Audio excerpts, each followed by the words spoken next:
Hey friends, let's make garlic bread. First thing we need to do, make a garlic paste and then add the butter in and then mix very well. So here we have the paste of garlic and butter together. Then put that paste on your bread. Now let's add our cheese on top.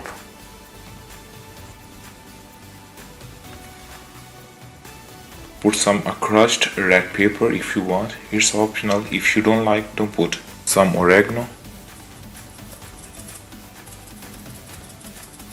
Now let's bake our garlic bread.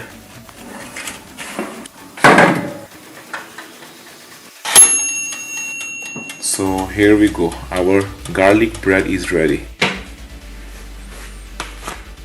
So that's our cheesy garlic bread is ready. Hello friends, I'm going to make potatoes patties today. It's very delicious but very easy recipe, and when you're going to see the end and you're going to say, oh yes, I can do that. So let's make it together.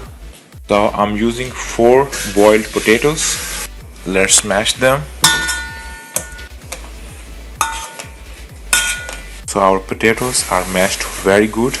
Now let's add big 2 spoons of corn flour, fresh coriander, chili powder, 1 little spoon of coriander seed, and salt to taste. Now let's mix everything good.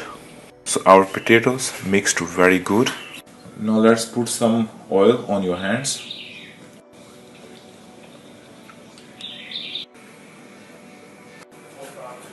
Let's put some cooking oil.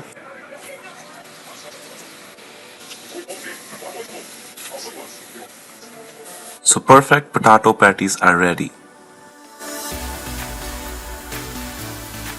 Hey friends, let's make chicken tikka masala. I'm using boneless chicken. So first thing we will do, we will put all the spices here in the chicken and marinate.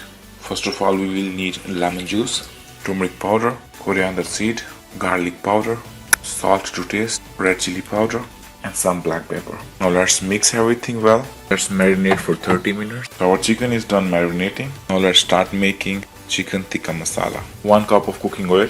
Now let's put the chicken in for fry. Now let's fry our chicken very good. Our chicken perfectly get fried. Now let's put the chicken out. So our chicken is here. Now let's start the second step. On same oil we will put 1 medium sized onion. After the onions, let's put the tomato puree. After cooking tomato puree and onions, now let's add milk cream. Let's add our chicken. Our chicken tikka masala is ready.